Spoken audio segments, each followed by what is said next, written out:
All right, ladies and gentlemen, this is lesson 5.4. We're going to take a look at our last congruency theorem, our last method that we're going to use here in chapter 5 to prove triangles are congruent, and that's the hypotenuse-leg congruence theorem. And so we're going to have a theorem that we can use simply in right triangles. But every time we have a right triangle, now all I have to do is find two congruent parts, the hypotenuse and the leg. So let's take a look at what that looks like and what we're going to do with that. All right, so what we have here is the hypotenuse-leg congruence theorem. And so what that says in words, if the hypotenuse and leg of a right triangle are congruent to the hypotenuse and leg of a second right triangle. So once again, this is just for our right triangles. Those are the only ones that we find the hypotenuse on. Then the two triangles are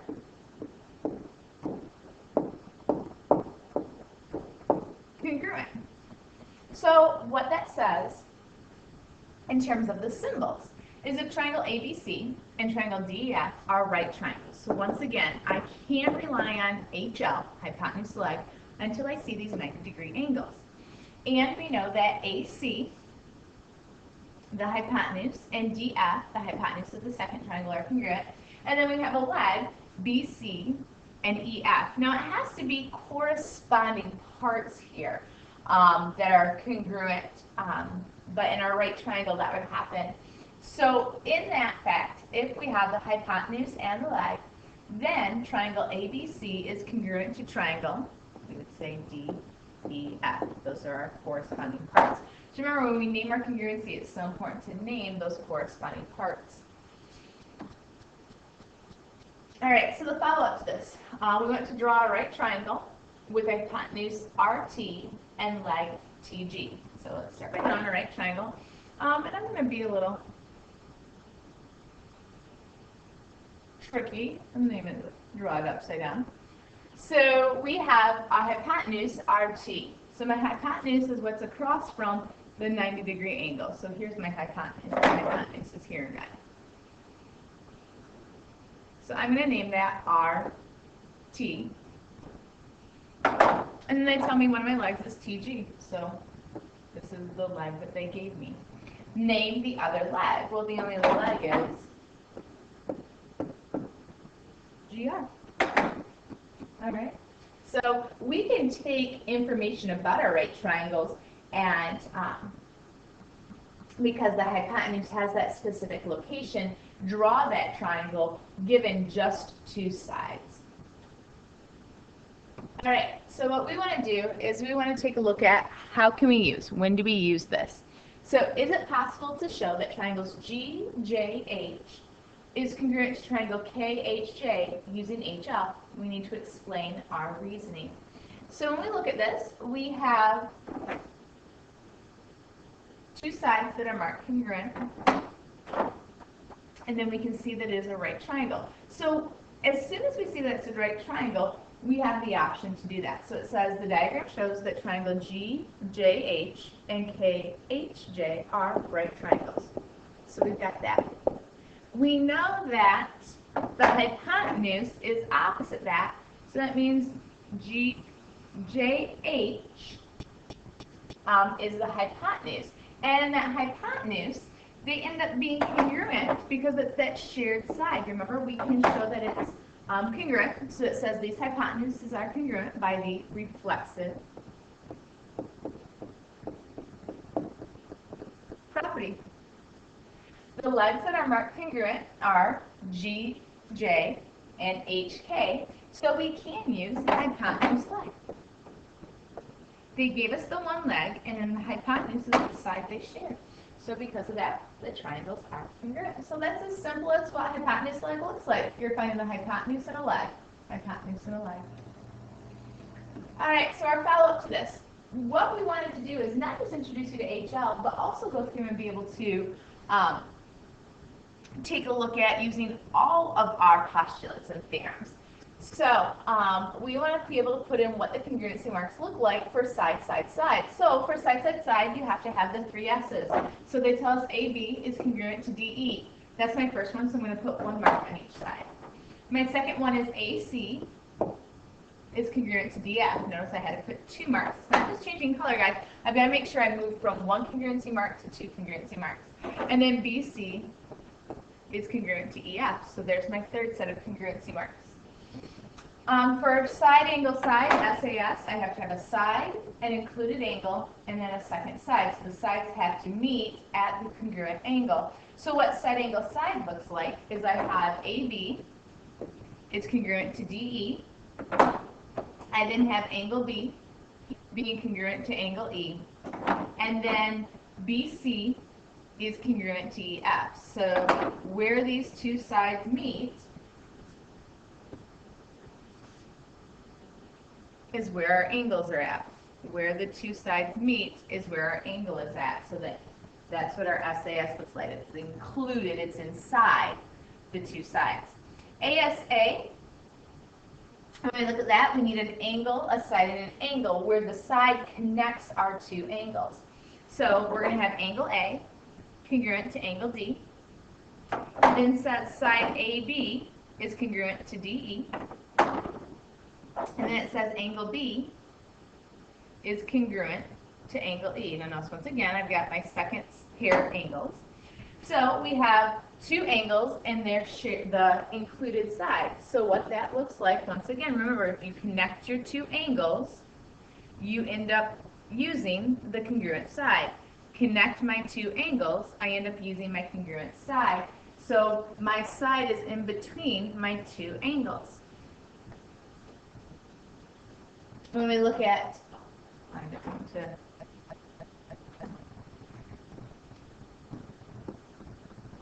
do that.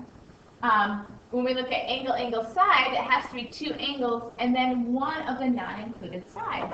So I have angle A is congruent to angle D. I have angle B is congruent to angle E. And we still have two different options for sides on this one, but for this diagram, they tell me to use BC is congruent to EF. So we've got two angles connected by AB, so we have a side outside of that. Two angles connected by DE, so we had to pick a side outside of that. So that's angle, angle, side. If we take a look at hypotenuse leg, we had to first make sure they were right triangles. So this is important that we look for our right triangles. And then the hypotenuses have to be congruent. So AB has to be congruent to DE. And then just one of the two legs. So BC and EF is what they should be. This is a really nice diagram here, all on one page, ladies and gentlemen. Something you could take a picture of with your phone, and you could be studying that. Mark it down into a index card. But these are the things that you want to be able to have out. Turn to quickly as we're working through today's lesson, the homework, and then as we continue on through lesson 5.5 and 5.6. All right, so as always, we're going to be taking a look at proofs using these things. So we want to prove that two triangles are congruent. We want to be able to prove that triangle PRQ is congruent to triangle PRS. So the given information, they tell me PR is perpendicular to SQ. Important to know because perpendicular lines make right triangles. And then they tell me PS is congruent to PQ. So if PR is perpendicular to SQ, that gives me my 90-degree angles. So I have my right triangles. And then they tell me PS is congruent to PQ. So PS is congruent to PQ. So that's what they give me. So let's look at it. The first thing they tell me is PR is perpendicular to SQ. It's given. They then tell me angle PRQ. So PRQ and angle PRS, we're looking at these angles right here, are right angles. And that's, we know that, not because they told us that, but because perpendicular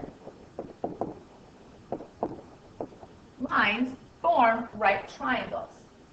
Okay. If we notice, our next reason is given, so that means I must be including my second given statement. PS is congruent to PQ. All right. It now says the reflexive property. That reflexive, remember, that's the side that they share here. That L is a side. So when we take a look at that, our shared side is right here. So we know that PR is congruent to PR. Right, guys? And so now what we have is we have the hypotenuse, which is PQ and PS, and we have a leg, PR. So we can say that triangles PQR is congruent to triangle PRS by the hypotenuse leg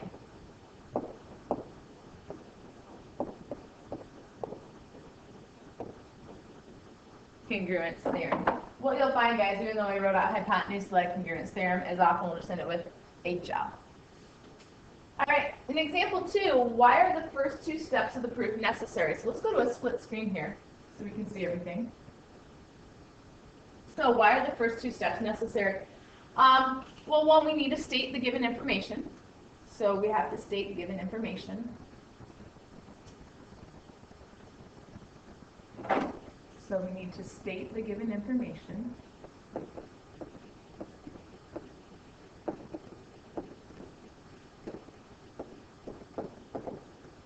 And 2, I had to have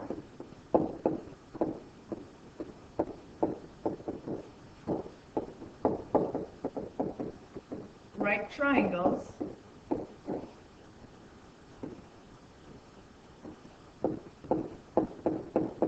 to use hypotenuse leg. I cannot use hypotenuse leg without that. Okay? So it was proving that I had the right triangles. Which step showed that the 2 triangles the 2 hypotenuses, are congruent? Well, that was our reflexive, that was our given statement. So that was step 3.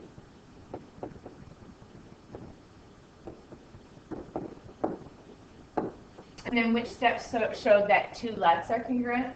And that was going to be step 4. And that was our reflexive property. All right?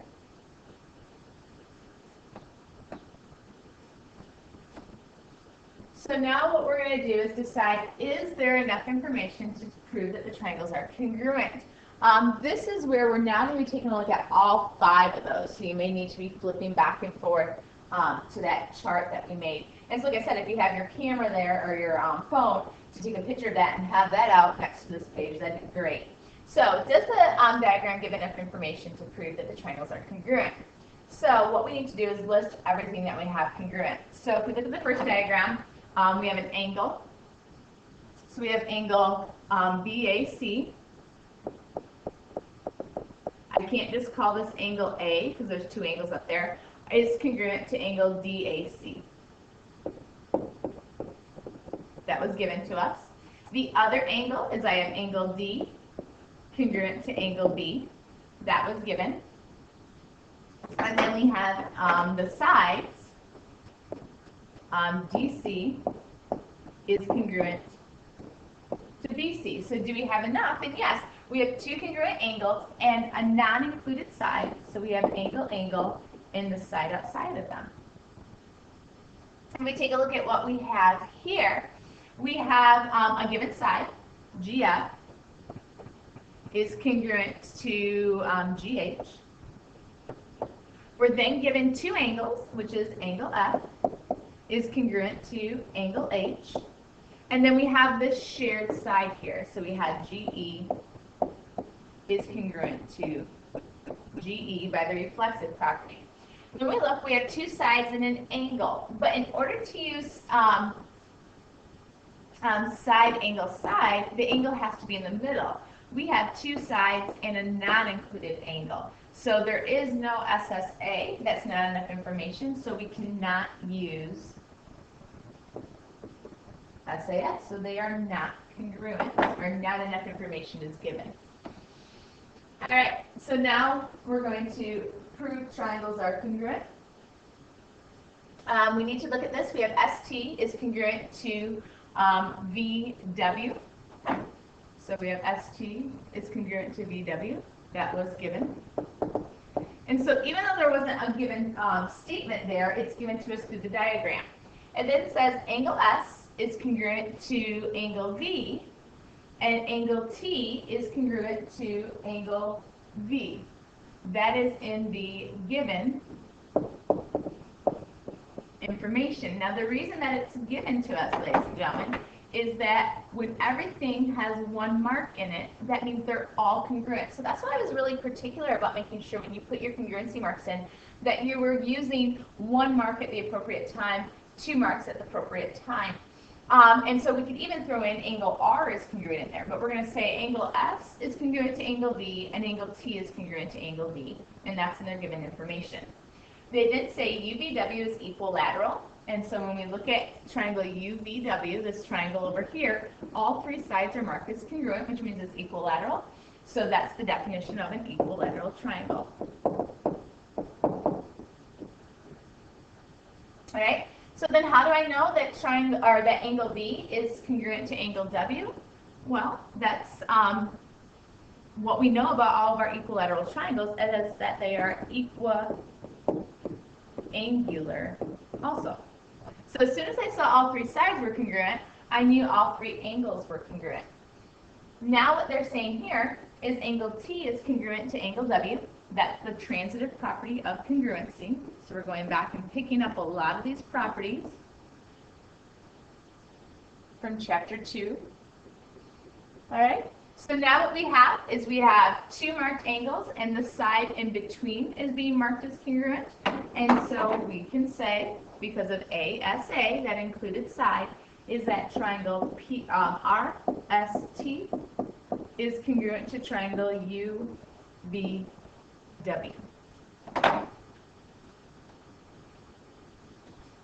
For the follow-up, what they want you to take a look at here are these transitive properties. We use these to be able to flow through the proof. And so that transitive property, if you remember, that was where we looked at kind of that train part of that. So they start off by telling us that angle T is congruent to angle V. Okay, that was one of the given statements that they gave us. They then told us that angle V was congruent to angle W, and that was part of that equiangular triangle. And so the transitive property means you cut out that repeat, you cut out that connector of V, and so we said that angle T was congruent to angle W. That's what the transitive property looks like in our theorem. And so if you look, we can see T goes to V, V goes to W, and then we connect T to W there. And then it says, write three congruency statements to show how we use the ASA. Well, we needed an angle. That was angle S being congruent to angle V in part of our given information.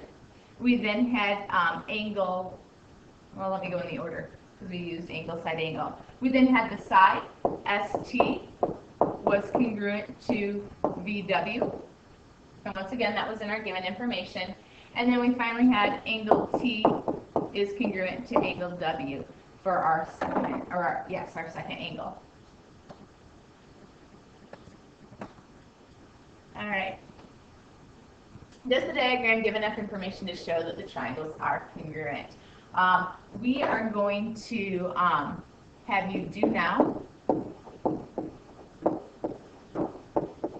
and then we will check in class. So you guys have to, do what we did before. If we look back at this last example, write down all of the congruency that you had here, and look and see which of the 5 postulates they fall into. So have that page open, keep turning back and forth, but you need to finish those, and we will check them in class. See you tomorrow.